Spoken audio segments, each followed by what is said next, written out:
Hello,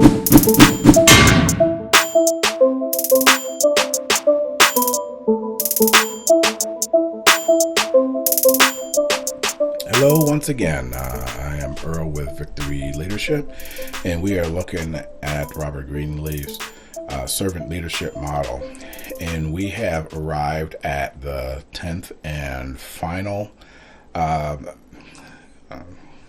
area, or the last step of the model, and that is the building of community. And as we looked previously, this is built upon the other sections of the model, and there's no difference here. Not only the one build upon another, but they also interact across and back and forth amongst one another. So when we look at the building community, we are looking to develop a sense of organizational cohesion among the membership. So ways that's done. This is just a sampling of the many ways one may approach this, or how leaders approach. It's involving people's perspectives to get insight into how others function in relationship with the company.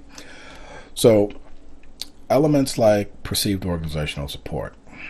That is a model that I am creating a presentation on, that looks at how the organization, how their contributions to employees are viewed, how the employees feel that support is coming across to them. So when we build communities in the organization, we are looking at these relationships. And when we say in relationship with the company, we're essentially saying relationship with the other people, because we're a company or an organization collectively, but individually, we are individual people. So as I mentioned earlier, it's like the hand, the arm, the foot, the torso, the head, the neck. These are all parts of the body, and they all contribute to the body. So in an organization, the people contribute to the whole, and people are they're more than the sum of their parts. So we have this large influx of contributions that can contribute towards organizational success, and that success also also goes back into those individuals that contribute to that success. So we have this upward spiral effect, this ring of give and take that is mutually agreed upon and beneficial, not only just to the organization, but also to those that the organization interacts with.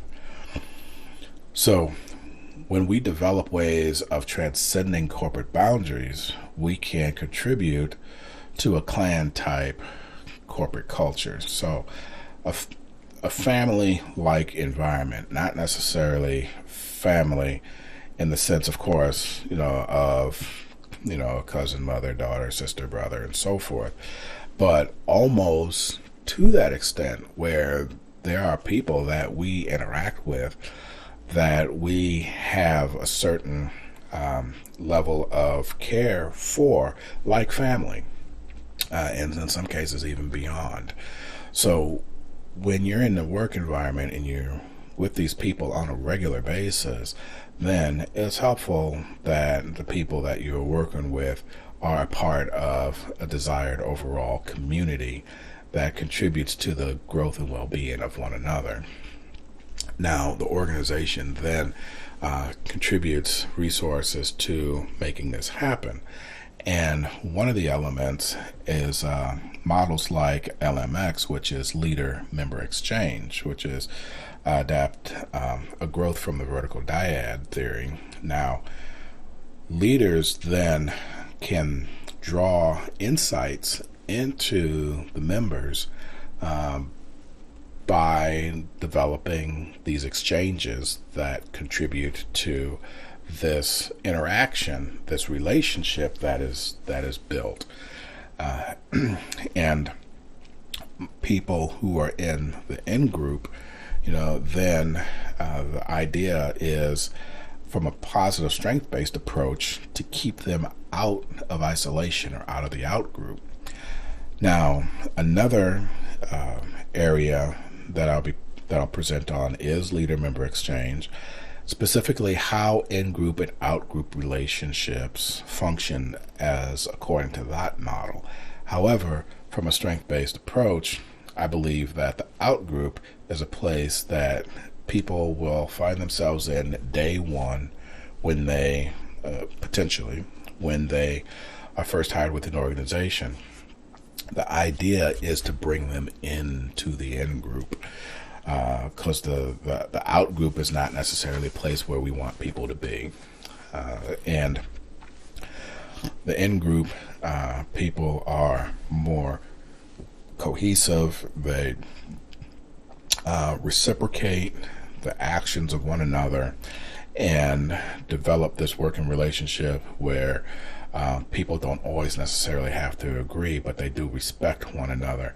And overall, those disagreements do not detract or diminish the efforts of the organization, because when that happens, then we actually have to look at, as an organization, what we believe. Do you, as an individual, believe the same thing or enough of the same things?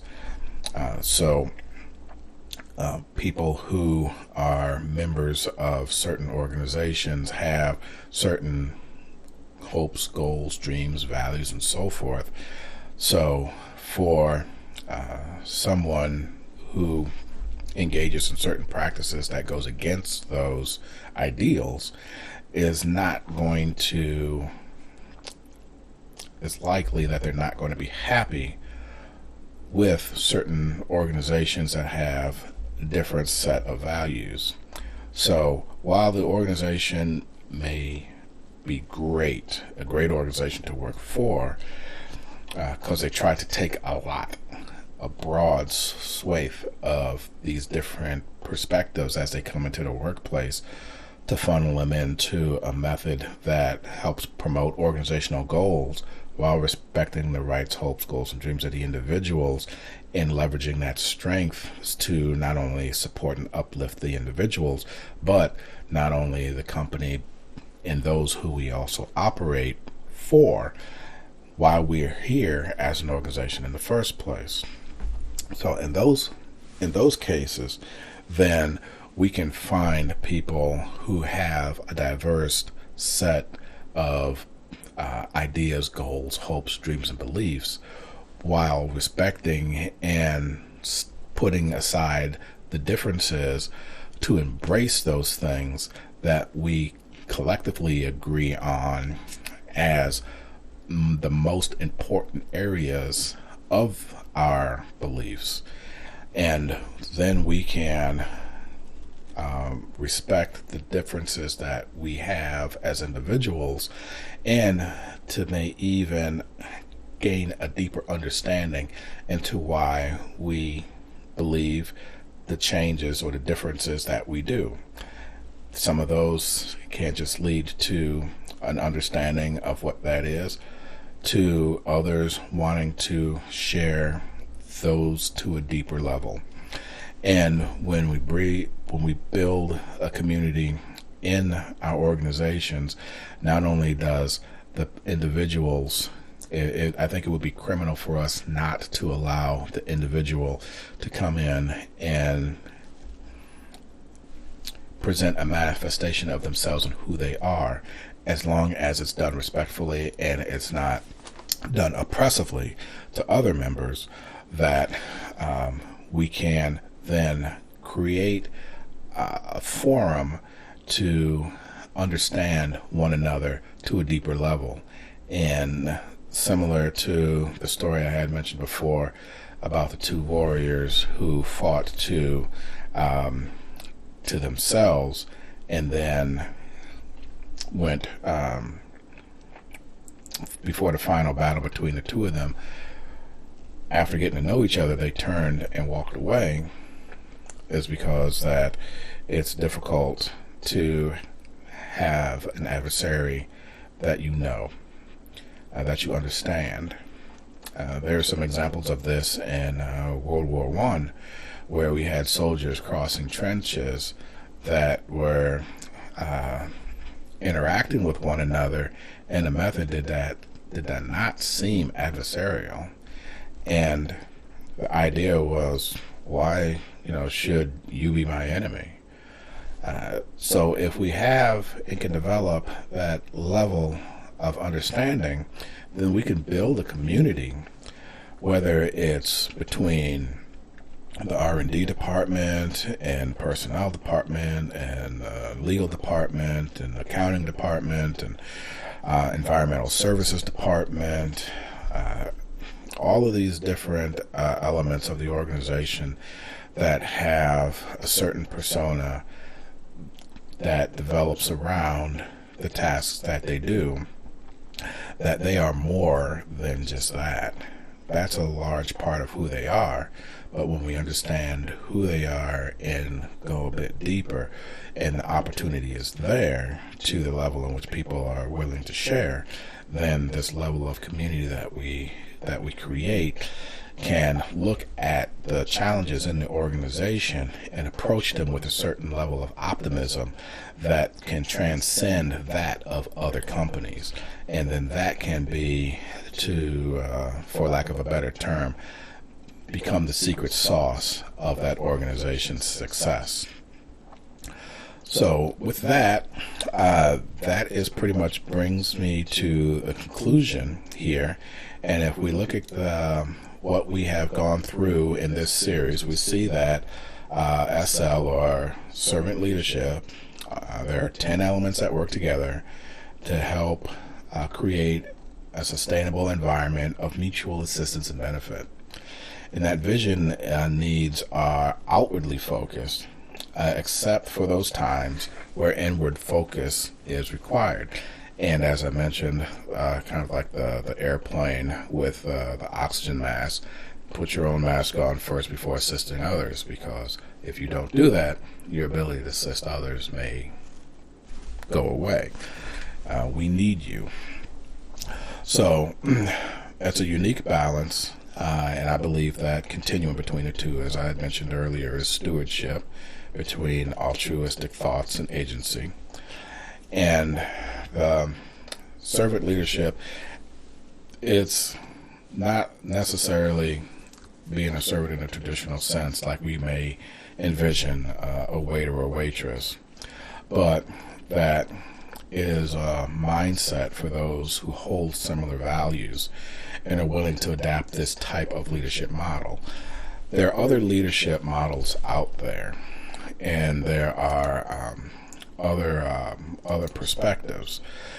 This is not by any way to be isolated and utilized and just it's by itself. If anything else, going through the series, I had mentioned how these elements contribute to one another. So just a brief review is that when we listen, then we hear what the person is saying, we understand what the message is, then that can take us to the second step of empathy. Now that we hear what they say, we can empathize with their position, understand that perspective from their point of view. And then when we understand that, we can move on to healing. And when we heal them, we're basing that on the other two steps where we had gained the insight and the knowledge just in dealing with them. And from there, that increases our awareness of the situation as we not only move forward with them, but personally our self-awareness then increases. So this level of understanding then emerges, and understanding that things aren't always what they're seem, and having opportunities then that we've learned previously how we can dive a little bit deeper into some of those to continuously to increase that awareness. And that awareness then can lead to how we move the organization forward and how the persuasion of others can help contribute to that. So those areas we're looking for a positive persuasion where we're convincing people, where we're engaging into this dialogue that promotes the objectives of the organization, as well as includes those elements that the individuals are trying to achieve for themselves, whether it's personally or whether it's professionally. And then from that, when we're persuading them, we have to conceptualize what that is. We have to then present what the concepts are that are going to take us to the next level, that dream, and communicate that dream to the people, to the employees, to other leaders, to all of those interested parties, whether they're the environment in which we operate in, whether it's the vendors, our customers, wherever those may be. Then that level of conceptualization is then established, and people can contribute to that. And as they contribute to it, a part of them is latched onto it, so they're promoting that conceptualization process. But as we continue to move forward and we solidify what those are, then we look at the ways of making that happen. And then that's where the foresight comes in, to look into the future, to get an idea of what it's going to take to get to the goals that we have collectively set for ourselves as an organization. And by looking at those things that we've had help us in the past, that we want to hold on to because they're instrumental in helping us to move forward, while staying flexible enough to change those things that we need to.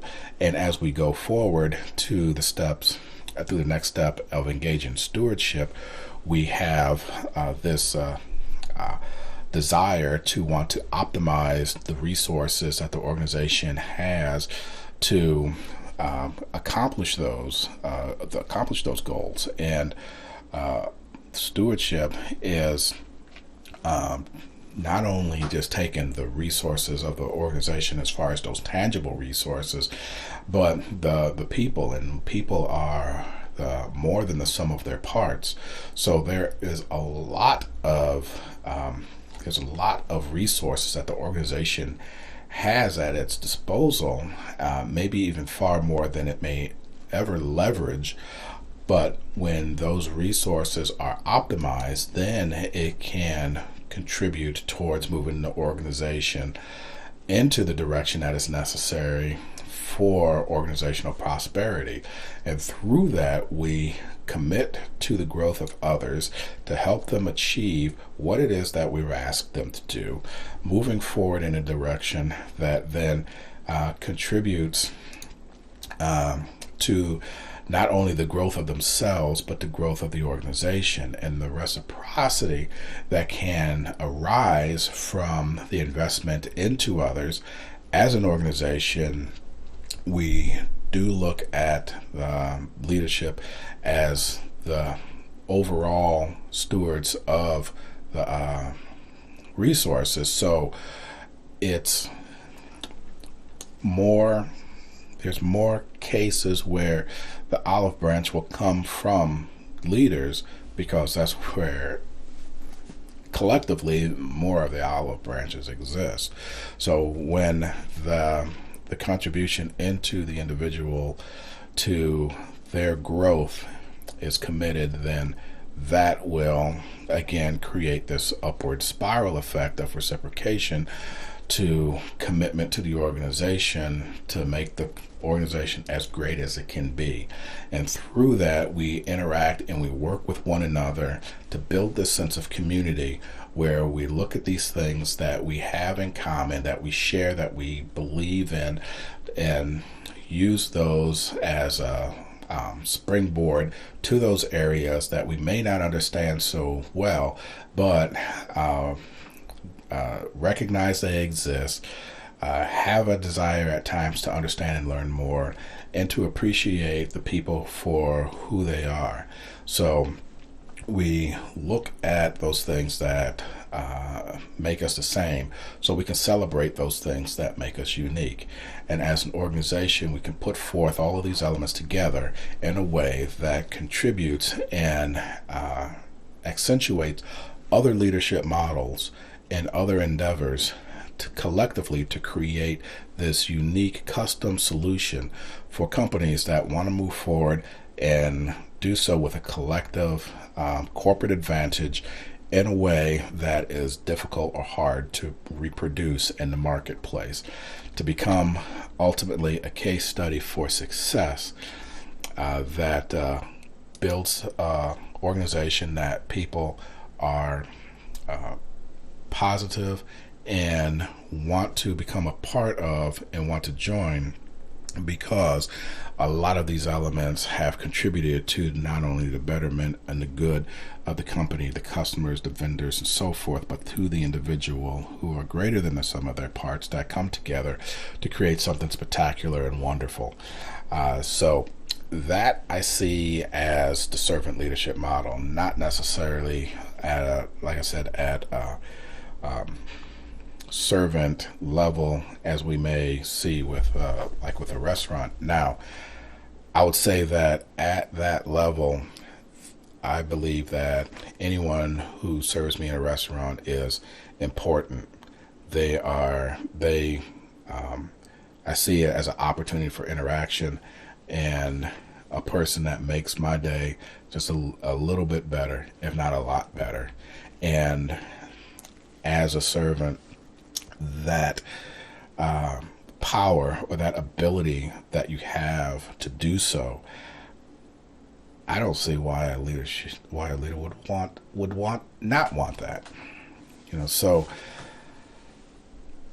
this, I think the model is where there's a freedom to bring who you are into the environment and to contribute in a way that is very beneficial to self and others, and overall to develop the environment into all that it can be.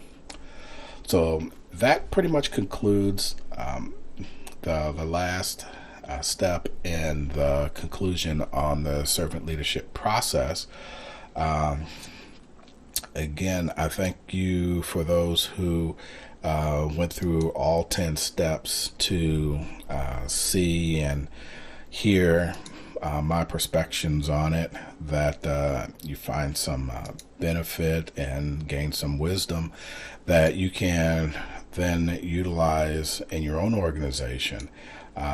Again, I appreciate any feedback or comments that you may have, and anything that you wish to share, again, with the thought of building a sense of community.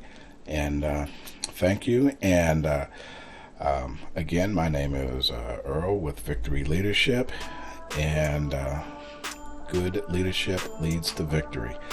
I'll see you in the winner's circle. Bye.